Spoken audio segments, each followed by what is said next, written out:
Creating a customer feedback system in Salesforce is simpler than you might think, and today, I'll walk you through the entire process.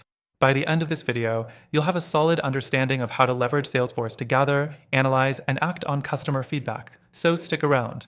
First off, if you're new to Salesforce, don't worry. You can actually get started with this powerful CRM system completely for free from the first link in the description below, along with some exclusive bonuses that make it even easier to implement these tips. Let's dive in. The first thing you'll want to do is create a custom object for feedback. Salesforce allows you to track and manage all your data through custom objects. This will be the foundation of your feedback system. You'll want to make sure that each piece of customer feedback is captured with details like feedback type, rating, comments, and any other data that fits your needs. Next thing, once you have the custom object set up, you'll need to create custom fields for capturing specific types of feedback, whether it's product feedback, service feedback, or anything else that's important for your business. These fields will help you organize and analyze customer input in a way that's meaningful. The third thing to focus on is creating a feedback submission process. You can do this by using Salesforce's Web to Lead feature or setting up an integration with your website or app.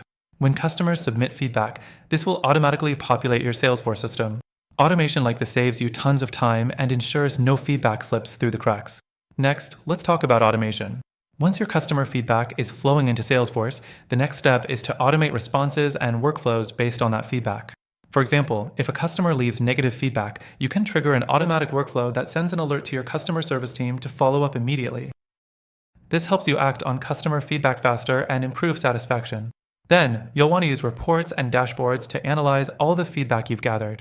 Salesforce's reporting tools make it easy to visualize feedback trends, identify patterns, and get actionable insights that can improve your products or services. You can set up dashboards to track feedback metrics in real time, giving you a pulse on customer sentiment. The last thing to keep in mind is closing the loop.